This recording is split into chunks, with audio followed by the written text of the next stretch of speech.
There is one thing to talk about, which is that Arizona State's defense is actually one of the better defenses that Oregon's played.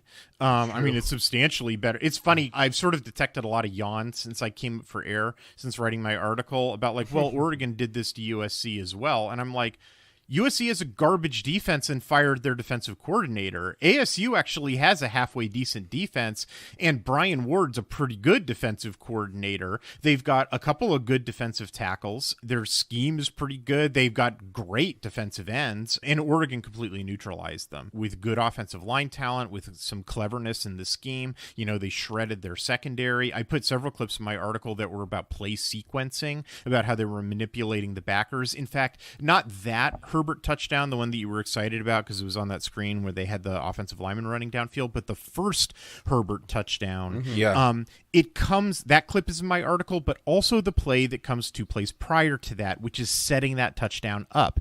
That plays in my article too. And what that's about is ASU backs out of a blitz, and Nix identifies that they're backing out of the blitz, and he changes the play. And you can see him in real time with 8 seconds left on the play clock, changing the blitz to what would have been a slant to Johnson that would have gone behind the blitz. He changes it to 4 verts, and because they're backing out to zone.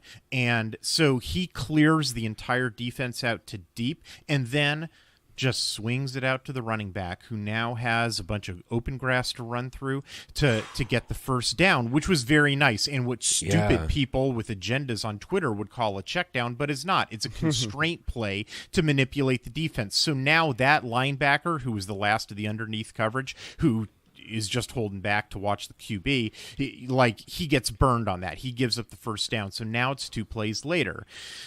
Oregon runs an RPO. The running back starts to try. It's sort of set up in a similar way. There's pre-snap motion. The linebacker's like, I'm not going to get burned again. As soon as Irving starts to run out to the same direction, he starts running out to cover Irving. He's like, I'm not going to give up this 2nd and short again. So when Herbert runs past him on the RPO seam route, he's given up the underneath throwing lane. Nick sees it.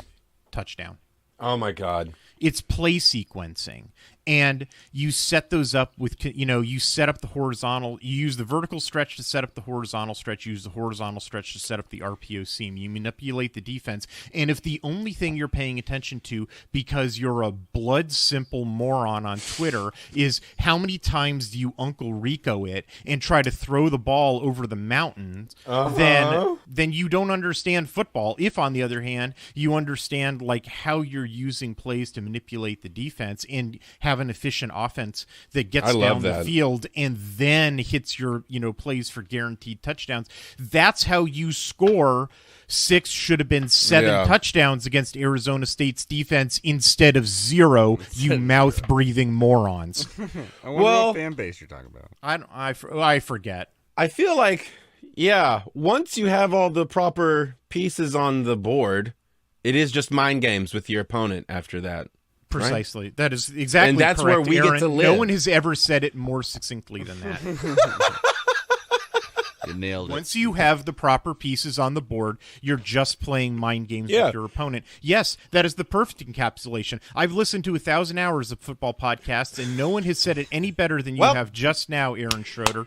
We're done, everybody. Good night. Well.